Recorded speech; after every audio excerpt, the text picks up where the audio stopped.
A beautiful afternoon to you. Many thanks for joining us on Flipside. I'm yours sincerely, Oluije Owikobai. Now, parenting, societal challenges, and we find lots of parents out there, giving some complaints here and there, saying they don't have sustainable means to actually cater for their younger ones. You find children, lots of children out there fending for themselves. So we want to know the reason why this is happening in our community day in, day out. So to do justice for that for us, we have our beautiful discoursant here with us in the studio. We'll be starting with Stephen Folorisha. Good afternoon. Good afternoon. We have Reverend Dr. Ruth Obayabon. Good afternoon. Good afternoon. And of course, the legal practitioner in our midst, Joseph Alego. Good afternoon. Good afternoon and welcome to Flipside. Okay, now first up, we'll go to our psychologist in the studio here with us. What is or who is a parent? Thank you very much. A parent is actually someone who has the role to nurture, to develop the social, developmental, physical, and psychological well-being of a child. So a parent could actually be both biological or someone who has the legal guardian of a child. So that was who a parent is. Okay, now Mrs. Ruth. Okay. Being a addition counselor to and that, also a psychologist. I would like to say that a parent is not just the biological person or parent who brings a child into this world. Of course, we know that to bring a child into the world is one thing, but to nurture that child in such a way that that child becomes somebody who can stand on his or her own in society is another ballgame altogether. So, like he has said, there are different aspects of a child that, the parents need to watch out for: the physical development, the psychological, emotional, spiritual, and all round. The total child has to be catered for by the parent or the pseudo-parent. Thank you. Okay, now to our legal practitioner, what is parenting? Of course, you cannot talk about parenting without a child. So anyone who is in charge of the welfare of a child is seen to be a parent. Foster parent, step parent, co-parent, lone parent, based on whatever happens within the social milieu. Also, as we are talking about maybe step parents, you can also have a lone parent if it's a single mother or maybe a single father. You can have co-parents, maybe something happened to the marriage and they are apart, and then they have to agree in such a way that the welfare of the child be taken into consideration. And I have a case of co-parents. You can have surrogate parents, you can have foster parents, you can have step parents. But as far as the welfare of the child is concerned, anybody who is in charge of the upbringing of that child, to raise that child, is regarded as a parent. Okay, now thank you for elaborating the importance or the role of a parent now and what a parent is. Now we'll find some persons in our society, some parents in our society today, they don't know the role they play as far as bringing a child to the world. They just feel, okay, I need a child, I've given birth to this child, okay, you go fend for yourself, especially when this child is up to age. Now, I want Mrs. Ruth to actually tell us, what is the role of a parent, being either a man or a woman? I remember last 2 Sundays or so, we celebrated Father's Day. Now, we find some parents, some children out there, they'll be like, I don't have a father. I don't have a mother, just solely because these persons did not play their role they ought to play in the home front. So I want to know, what is the role of a parent? Thank you very much for that question. Parents have a lot to do in the total well-being of a child. The parent needs to meet the needs of the child, because the child is seen as that individual that cannot stand on his own, cannot take care of his own needs by himself. And then when you talk about needs, there are different kinds of needs. According to Abraham Maslow, he talked about the hierarchy of needs, and he put at the base of the pyramid, he put food, shelter, and accommodation or housing. So you find that basically the parent should provide food for the child. The child should not go about looking for daily bread, you know, until he's of age and has acquired skills and other educational capacities for survival. And then, of course, you should house your child. You know, the child should not be made in any way to share the rent or the building of your house with you at a very early age. And then, of course, the other one I talked about, food, shelter, and clothing, yes. We find that many parents don't even care about how their children look. Nowadays, the weather has changed, and especially at night, it's very cold. You find many children sleeping almost naked in their birthday suits, which should not be. Parents should prepare for weathers like this. As the weather is changing, there should be arrangement to get clothes that will warm up the child at night and even during the day. And when they're going to school, parents have that obligation to equip them with rain capes, umbrellas, or whatever, even rain boots to protect the feet. They should also wear them T-shirts inside their school uniforms and cardigans. Such things are supposed to be provided by parents. And after that, in our modern day society, we move on to educational needs. Find that today, every family wants their child or children to be educated. And only very few don't know the importance of education right now. So as they go to school, we should equip them with needs. Once I was a teacher, of course, for a long time before I switched, you know, career change took me to the civil service. You find that I met many children that came to school with nothing. Some come without pens to write with, some come without notebooks. And they will tell you their parents said they will buy. They will buy first week, second week. You know, you find that sometimes friends give them 1 or 2 notes, and they want, there is a child in junior secondary 1 who is writing like 12, who is taking like 12 subjects on the timetable. He has 2 notebooks. How is he going to cope writing everything in those notebooks? And sometimes the teacher says, submit your work. He submits one and he's left with nothing to write the next subject. So there are a lot of inadequacies. So parents should ensure that children have textbooks, they have notebooks, they have writing materials. In fact, I was telling someone the other day that when my children were young and in primary school, I never bought 1 or 2 biro pens at once. I bought in dozens and in packets, so that at no time would they be left without writing materials. And then some even allow their children to be driven home for one reason or the other, like no money for tests, school fees, and things like that. And so psychologically, that child becomes, you know, disturbed, and it affects the child's performance.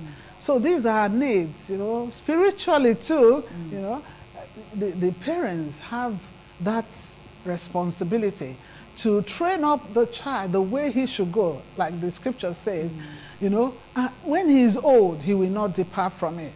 It is parents that should teach children the knowledge of the Almighty God.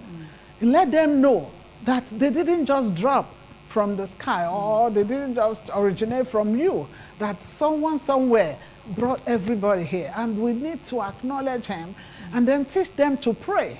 You know, no matter how young they are, they should know how to pray.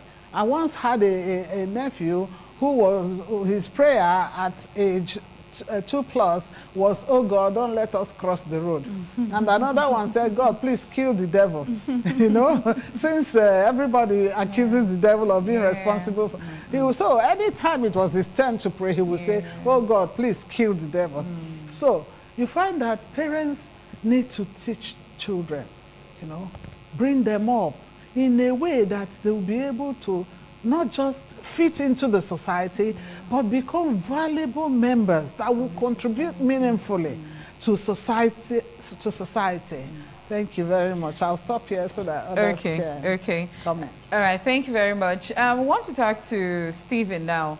Mrs. Ruth talked about parents catering for the well-being of the children till they are of age. Now, someone out there will be wondering, what age can a parent actually leave the children, either being a boy or a girl, to go cater for his or herself? So, Stephen, can you help us with that? Okay, to go cater for him or herself, it depends on the country first. There's what we call the legal age. So I think in Nigeria, the legal age is actually 18.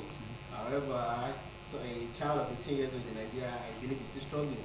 So you can't leave the child of 18 years to say you're going to cater for yourself. But I think in the eyes of the law, the child can take responsibility for him or herself. So it's kind of, let me say, relative. So it's psychological, because even though maybe the child is even above 18, but circumstances around might still provide for the parents to still assist the child, maybe he's still in school, or maybe he has a health condition or a health challenge that he or she is actually dealing with. So the parents will just say, "Oh, because he's 18, the law says when you're 18, you are now a man, you complete the law as an adult." So you won't just leave the child alone. So for me, I would say it's relative depending on the condition of the child. Because you have some children who are early starters.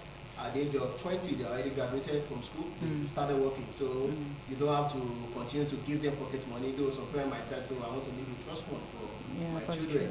That's the way of saying, "Oh, this is how I'm settling you." While we have other children who, because of maybe the Nigerian factor, maybe as a strike, the other maybe personal reasons, could not leave school early. So you won't say you will leave the child alone to fend for himself, because the truth is, at that stage, they are vulnerable. Just like even if they are in the tertiary institution, they are still vulnerable. So you won't want to say, "Oh, because you are just getting admission at the age of maybe 22 or 23 or 25, you should be able to pay your own school fees." What you are doing is you are pushing the child outside to fall victim to peer pressures. And one of the most common peer pressures among the youths in Nigeria is what we call Yahoo Yahoo. They say them with their phone saying, "I'm working, I'm hustling, I'm on my own, my parents don't take care of me again." And because of that, you push them, you enable them to become victims of peer pressure, and they end up not being good or not being someone to the society in a positive light. So I would say it's relative. You won't just, even though the child has grown up to be an adult, there's still, the only thing different will be how you communicate with the children. For example, if you have a baby, there's a way you communicate with the baby, and when the child grows up to be a toddler, there's also a way you communicate with the child. Also, teenager, there's a way you communicate, adolescents, and when they become adults, you are still expected to play some roles in their life, in the life of your children. For example, maybe he's even working. It's not a place for you to say, "Oh, how are you doing? And what's are your challenges?" Yes, so it's also a place whereby you now ask them, you are modeling them. You've reached a certain stage in your own life that you now want to mold your own children to follow. Essentially, you are building their morals. So it gets to a stage whereby the child is, let's say, even working. I started working, and all of a sudden, just come home with a car of, let's say, a car of like 50 million naira, and your child just got a job in the civil servant. So a parent who decides to say, "Oh, he's now working," and decide not to ask questions. Obviously, you are not helping the child. But a child who knows that if I come home with a car of 50 million, I'm just maybe a level 6 or a level 7 in the I will be questioned. I will be questioned. I will be asked, "Where do I get this source of money to buy this?" But you find out that in our society, because of, "Oh, maybe he's an adult now, I shouldn't be asking him how he got his money." we now celebrate what we shouldn't be celebrating, but rather be asking cognizance questions of, oh, how are you doing? How do you get your source of income to live this kind of lifestyle? Okay, now what do you feel? Because I know you're still at the age of youth. Yeah, what do you feel are the reasons why some parents, they don't have that boldness to come up to their children and say, hey, this money you're getting, I don't think you're supposed to be getting this kind of money. Why do you feel they cannot come up to the children to ask them such questions? Yeah, there are more than a reason factors why they could not actually come up to their children. Number one, if they failed as a parent. If what you are supposed to provide for the child, you are not providing. So it's, you don't have the moral standing to even now ask the child, say, how do you get this? When you could not actually provide it for them. Or also when the parent also knows maybe their hands are not clean. Definitely it's like you won't want to throw a stone inside the glass house. You just want to keep quiet. So they will not be good enough. It's just like it's the reflection of their self they are now seeing in their children. So they will just keep quiet. A father who is corrupt, definitely we encourage a son who is also corrupt. Okay, now to Barrister Joseph. Mrs. Ruth mentioned the responsibility, the roles parents should play in the lives of their younger ones, the lives of their children. Now, I want to ask, what do you feel are the challenges that goes with these things that you find some parents not getting up to standard, not getting up to the things they ought to inculcate in the lives of their children? All right. You have to take responsibility as a parent. You can't be irresponsible and expect to give out, responsibility and bring up children that are responsible. That's according to going by what he said. Yeah. You have to be responsible if you are a responsible parent, and that's why it's a continuum. You want to leave a legacy or go on with the chain of what you believe in that is supposed to occur or be, what is supposed to be found or find expression in the lives of your children. If you have norms, your values, certain things you believe in that should be inculcated into your children or to be a part of their lives, you begin to work on these things. And how do you do that? By observation. If you discover that, the nature of a child is bringing up, those qualities that you desire, you encourage them to thrive. When there are all those ones that are not, the way you want them to go, they are vices, you begin to weed them. So you are encouraging the virtue to grow and you are discouraging the vices. And so you try to tame them, nip them in the bud from that early stage to see that you graft in, put in those things that are supposed to be there, but they are not there. If you find those that are there naturally, you encourage. But if those ones are not there, you begin to graft them in. So when we talk about challenges, there are myriads of challenges. And this is where the communal spirit of the African man comes in. And this is where the responsibility of government should come into. Because when you are talking about some of these things, regulation will not be in society if government is not there. After God is government. And some of these things, that the government put in place cannot just be there in the books. If they are left in the book, they'll just be like, currencies that are left in the vault and have no meaningful use to anybody. So when you discover that it is out of, these people maybe came out of broken homes, maybe they came out of single parents, maybe they don't have capacity to take care of all that is supposed to be, then all of that kind of parents, like adoptive parents, like step parents, like even, I call those ones circumstantial parents. Maybe you just find yourself in the neighborhood and you have the means and the wherewithal, both morally and even economically and otherwise to so help. Yes, you come in. Because if you leave these ones and they grow up to become, miscreants, hoodlums in the society, what goes around comes around. You might discover that the person you would have saved to become a responsible citizen and you told your eye to the other way might become the armed robber that might come around to attack you later on. So you take responsibility. When you see something, you say something. Maybe the government agents, those who are responsible, maybe NGOs, non-governmental organizations and others can come in to help. Because once the child is born into society, it becomes everybody's child. Whether you like it or not, it will go around. Because if you are talking about insecurity, and maybe you see the system of children who are just born and thrown in the woods and maybe left to sleep under the bridge and all of that, and you just leave them like that and you do nothing. no formal training, no informal training, no, you know, organized way of bringing them up or mopping them from society to give them, you know, a better life. At the end of the day, they become the problem of the society. So if the biological parents have abandoned their responsibility, and there is anywhere any other parent, step parent, adoptive parent, foster parent, you know, any other kind of parent, or even the one I term circumstantial parent, you know, and you just put in yourself there and you want to be of help, you can come in and take responsibility.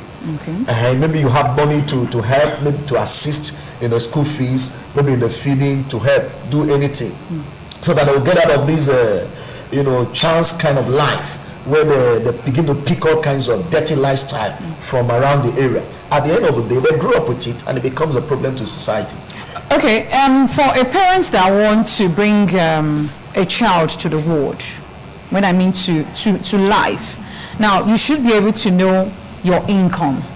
Okay. You should be able to know if you can cater for the needs of these children. So we'll be talking about that when we come back after the break. So then, good away.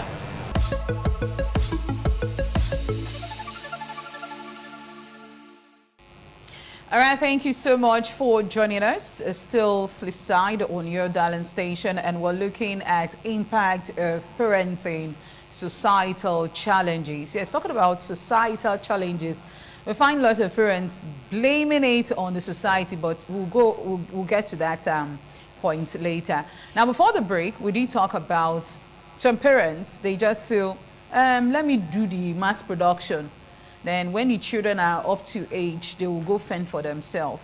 Like Stephen said, the age brackets in our country, Nigeria, and the western parts of the world is definitely different. You find an 18-year-old child over there already walking and being able to fend for his or herself. Now in Nigeria, 18-year-old is still in the father's or mother's house, 20, 25, up to 30 still in the parents' house, wanting to get one or two things done. Now I want to ask, now you did say something earlier, but the question now is, parents, don't they know the amount of children they can actually cater for? And if they do, why don't they stick to that number of children, or if it's just one person, one child, they can actually cater for? Mrs. Roots. Okay, thank you very much. That question is it's a bit dicey because when people are starting families, usually it's the man and the woman, and at that time, not many people have enough or have much money. And so I believe that it is wisdom for such people to space their children. We're not saying don't have many children, because you know, Africans, we love children, we want to have them around us. And even the Bible says, blessed is the man that has his quiver full of them. You know, but space them in such a way that, you know, as your income grows, the family grows. But by the time you bring all of them together at the same time, and your income is not proportionate to the number, then there will be a problem. So it's not as if people don't know, to answer your question. It's not as if they don't know. But back here in Africa, especially Nigeria, we are very religious. We believe that God will take care of the children. But with the education we have, and from experience and the realities of our times, we have come to realize that, you know, even God wants us to, you know, to be wise in determining the number of children we have. I once heard a man of God say that Adam and Eve, that God gave the commandment to, how many children did they have? So he didn't say only you should fill the earth. You know, give a few, the other person gives a few, and the earth will be filled eventually. So it's wisdom, you know, and family planning doesn't say don't have children, but space them. You know, and with spacing, you find that the number reduces. And nowadays, you should be able to say, oh, I'll stop here. And if you not have much money, because somebody once asked me when I counseled that she should, she had the 7th child and was pregnant the 8th time. Wow. So when I talked to her, she said I should go, that supposing she has money later. Then I told her then, I was young, I had not even married. I told her, I said, there's no stage you get to in life that you don't see what to do with money.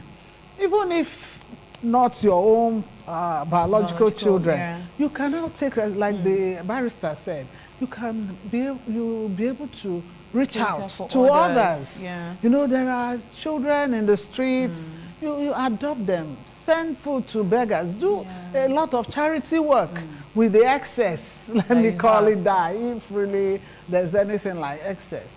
So it is very good to plan our families and to go slowly and steadily, until we make up our minds to stop somewhere and give them the best that we can, so that they don't become problems to the society. Okay, now, Stephen, is it every person that can be called a parent? Is it every person that can actually, yes, be called a parent? For me, I don't think it's everyone that actually be called a parent. I think in the legal setting, once if you can prove maybe through marriage or through DNA test that you are the father, so definitely you are a parent. But it's who actually performs the role of a parent that I think should answer to that nomenclature of being called a parent. Yeah. So like a parent is not just that you give birth to a child doesn't automatically, if you don't do what you're supposed to do, your responsibilities, the child will not look up to you as a parent. We only see you as someone like a vehicle that brought him or her to the world, because you did not take responsibility, and it could be a case whereby the child even is only the parent because you were not there for me.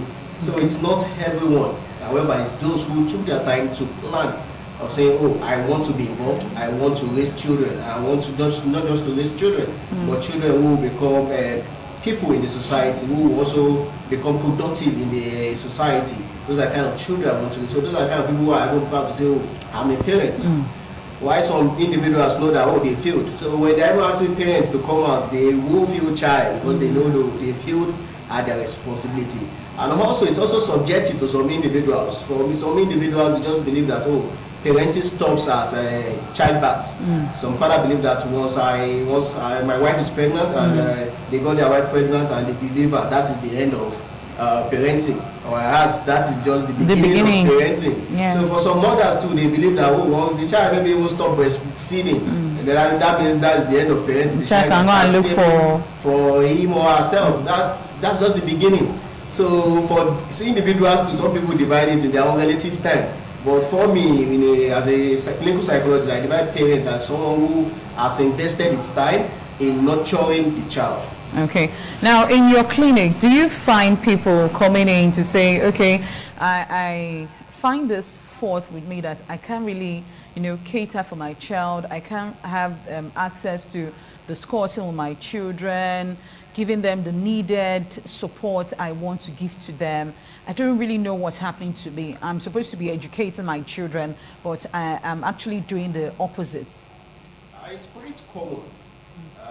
The reason why it's quite common is because the problem will have occurred. They will have been in a crisis at that particular time, and they are now asking questions about where do I go wrong. Let me use the word. Most parents who have problem with their teenage children or adolescent children coming, is it my fault? Where do I go wrong? And it's actually because they've actually failed in some aspects. Some parents have not failed in any aspects, while some have actually failed in some aspects. Because although we now live in an environment where the pop culture corrupts the teenage very fast, unlike before. We now live in a social media age where information spreads like fire. So, and most of the celebrities that children look up to have one vice or the other. And it's very quite now challenging for parents to say, oh, if you do this, you won't, you might not end up being an important figure in the society. And the child can easily point out 10 to 15 celebrities who are already making names doing and how one in that same direction vibes. So, but because the parent has not developed a proper communication with their children, So it will be very difficult for them when problem occurs or is about to occur. So it's not until when the problem eventually escalates beyond their control that they should reach out. Every parent have the capacity and have the need to ensure that they develop at least a family time with their children. Get to know your child. No matter how busy you are, you are busy because of who? The children. So no matter how busy your schedule is, consciously include it in your schedule to say, oh, my family time. And some parents are very common whereby they put their children in the boarding house, expecting the teachers to take over the role of the parents. However, it's not always the case. There's a role of a teacher and there's a role of a parent. So even if you put your child in the boarding house because you are very busy and you could not actually monitor or you could not actually provide proper care for them, it's important. I believe everybody should have visiting days, open days. It's important that you get involved. But you find out that during open days, you hardly see even parents coming. They either send the house help or send the driver to just go and drop provision, go and drop money to their wards. Any parent doing that is actually failing already, because you are not creating time. The school has even, okay, we are helping you to accommodate your children. Yeah. We are helping you to take care of them. The school now decides, they understand the role of the parents, creating, open day, come and see your child, come and bond with them. Some parents don't even know when the open day is. Some parents have never even attended the PTA meeting. So you don't even show interest. And the truth is, I don't know how good the school will be. There will be more than, I don't think the school in Nigeria will have a teacher to 5 or 10 students. So no matter how big the school is, the minimum, let's say 30 in the class, the teacher will only concentrate on the students who know he or she notices that their parents are involved in their life. Because no one wants to waste his or her own efforts. Because, your parents came doing you this day, you didn't do your assignment. We want to show effort because you know that, the next time the parent is also contributing effort in the child, and not just only him or her. So it's always very important that parents build the communication with their child as they are growing up. Okay, now you did talk about children suing their parents. Now let's talk to the legal practitioner here. Is that possible in our country, Nigeria? We have the Child Rights Act and we have the Young Persons Law and all of that. And you know that within the social milieu, there are certain things that try, even if there is legal provision for such. We do not have cases of children suing their parents. And moreover, you as a parent, you are supposed to protect the interest of the child. So to go the other way and become an enemy to the child is unheard of, is uncalled for. It's not something that is expected naturally. So as to cases of maybe suing the parents, because even as it were, the child is supposed to be, or is actually a young person, growing up, trying to catch up with basic expectation of society and all of that. And it looks up to you as a father or mother to so do. So turning around to sue you, that is why I said government, NGOs, and other people should come in, because there are sometimes you'll be in the neighborhood and you are more knowledgeable than others. And certain things the father or mother is doing, he might be seeing it as a normal way of life, not knowing that you that have understanding, you know that this is child abuse. Maybe they are saying, okay, let us just move our children to the other part of the world so that they can get something back for us. And you know that this is child trafficking. So that is where you come in, to engage government agencies, engage those who know, to curb some of these criminalities and some of these excesses. Because if you say nothing, some time ago, somebody had to bring up the report of a child, of a maid, that was in prison for about 2 years inside the house, not fed and all of that, grew lean and almost died, and they had to bring up issues of child abuse where there was, beating and injuries all over the bodies and all of that. It's because these people took up the challenge to say the things out. If not, they would have just been lost there in secrecy, and there will be nothing that will be done about it. So if we discover and we look up to the fact that, okay, this person is a parent, but he's not taking responsibility of what a parent should be, then society should do something, not just allow these people who came to the world through these instruments that are not taking responsibility to just perish like that. Okay. Because it is not their place, or it is not their decision to come into the world, but they found themselves here in the arena. Sure. So not only you can come, yes, I don't come, but so they have to be away. So when we talk about suing, that's not actually what is going to curb the excesses. And moreover, I am not aware in our laws that those are there, but in the Child Rights Act, there are different, sections on the protection of the interests of the child, yeah. where it should not be exploited, it should not be, conscripted into the military force, it should not be exploited sexually and all of that. So when these things are breached, and nobody says that, no friend of the child or nobody is coming up to take up those things for the child by himself cannot go after these things. So I believe if the regulatory agencies like the Department of Government that is involved with child care is coming in, the armed forces, the police, they are coming in, NAPTI and other agencies responsible for all of these, exploitations and criminal acts against the child, they come in, the child will be able to have a measure of protection. But left to the child alone, because in these other climes where you're talking about, there is heightened awareness. Just as we are having a heightened awareness in our political because they want to, everybody's tired of what is playing out, and they want to correct certain things, and that's why you see the heightened interest. So when children also, they are seeing the kind of oppression, yelling, abuse and all of that is common, and education is beginning to be rife, and they begin to understand a lot of the populace as per the children, they are beginning to be enlightened from school and all of that. So if they come back home, you don't expect them to behave like the child who have not had educational exposure. True. So that is where this transformation and reformation comes in. But if it has not sunk into the social system like that, you don't just expect. Okay, like for instance, now in our laws, there is bigamy there. How many women have you seen suing their husband for bigamy and all of that? Because within the social system, we don't see it as something that is supposed to be done, or as something that is supposed to hold sway. So also children suing their parents is not common. But what should be done is that, like I talk about circumstantial, I still mention this issue of circumstantial parents, where you can, there was a day I saw a child being, they had to kneel down on the son, the oga, so to speak, where he was walking, learning a trade, asked him to face the son. I went to the man straight, I said, get off this child from here. Yeah. What has he done? He told me. I said, okay, whatever he has done, please free him because of me. And he discovered that I said, if I come here the next time again, it's not what you thought that is going to happen to you. That will happen. And I introduced myself as a lawyer. I said, I will take this up. So he now had to free the child. Yeah. And from that day, I didn't see the child there again. Maybe he returned the child to the parents and all of that. Since that is his own style of correcting his voice.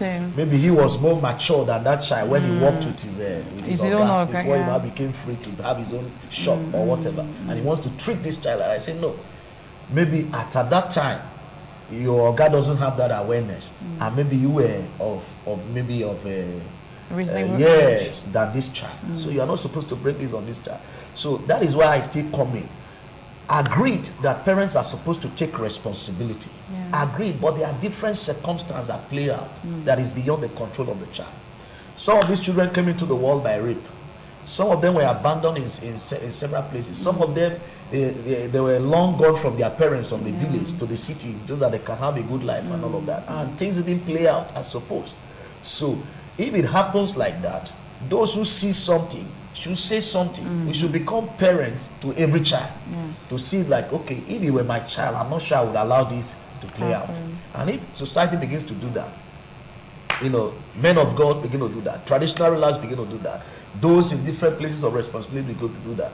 Let's stop this. I'm also a pastor, but I think instead of all this private jet of 18, let's begin to commit them into the welfare of the society. Train some of these abandoned children, and add more to them instead of praying and fasting and complaining every day about insecurity. Because if some of these things are done, the challenges that we have in society will not be there. Empower some of these people that are, that are not empowered economically, so that they can take up their responsibility. If it is a social aspect, begin to bring in. There are some children, if their parents talk to them, they will not listen. But if an outsider call them and speak to them, they will go home and change, and the parent will be surprised. Who spoke to this one that was made this exceptional change? Because sometimes familiarity breeds contempt. Okay, now quickly, societal challenge. We find a lot of parents out there blaming it on the society. Now, if the so-called low standard or a poor person now blames it on the society. Now, like Stephen said, he said We find some parents don't even know the off day, or what did you call that day again? Open day, days. yeah, open day of their children. Fine, they are well-to-do, they have the money. So would they still blame it on the society? What has the society actually done to make these parents not being able to, stand their ground as parenting is concerned? The challenges that society has posed before them. Mrs. Roots. Okay, thank you. For those parents that blame whatever woes they have in the upbringing of their children on society, I would think that they have not done enough homework, because we should catch our children young. The foundation is very, very important. When you bring up your children from the very beginning, you're responsible for all that you need to do for them. You give them good food, you clothe them, you pay their school fees, you are there for them, you connect with them, communicate, do all that you ought to do. The children will not be under stress to follow their peer group in the wrong ways. Even if they tend to deviate, because you are on ground for them, you will be able to, to bring them back to line. So I think that much of the work is with the parents, but some people, believe in blaming others for whatever, there's this blame game attitude that people have. So they'll say, oh, is this school? You find some parents changing schools for their children as if, they are changing clothes, which is dangerous. It's not good enough. So we should do our own work, and when we do our homework properly, and then talk to our children, let them know how to respond to societal influences. It's true. There are societal ills that tend to want to distract the children from the way their parents want them to go. But if the parents are, really doing their jobs, it won't have too much impact. The children might want to try, but they will come back to what their parents, the value system of their families.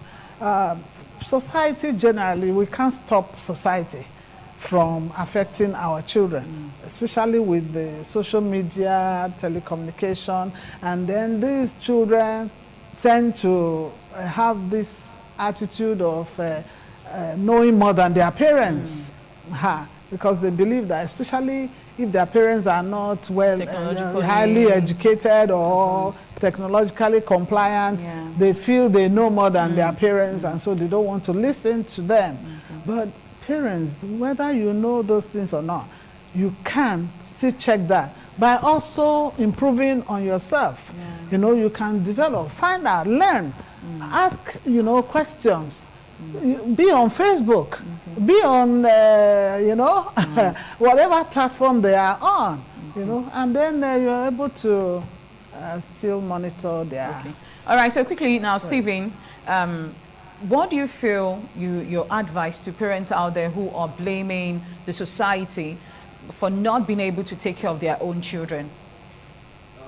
First, I would tell them that before they blame the society as a whole, they should blame themselves first. Because the family is a representation of how the society will be. So they failed as a family. That's why we have a dysfunctional society. Okay. All right, so Barrister. Any challenge that is thrown up to you as a parent, take up responsibility and face it headlong. If it is political, get your PVC. Vote out the leader that is not performing. If it is economic, get empowerment from here and there. Connect, look for solution. Don't just sit down there and die. Get up and do something, and God will help you. If it is a social, do your best to connect to people who are of like minds, or even people who are better than you when it comes to moral. If it is religious or divine, go to church or wherever you worship. And all of these challenges will turn out to become, because if there are challenges, remember there are champions. Some have emerged champions from their challenges, and you can be one. So take up that responsibility today, and God helping you, you'll be a good parent. And remember, there is always a reward for a good parent. All right, it has an impact of parenting, societal challenge. Whatever challenge you are facing, just know that someone has actually passed through that road, and you'll be able to also take advice from so many others. So I'll be seeing you again next week for another exciting time on Flipside. Do have yourself a blessed day. Bye for now.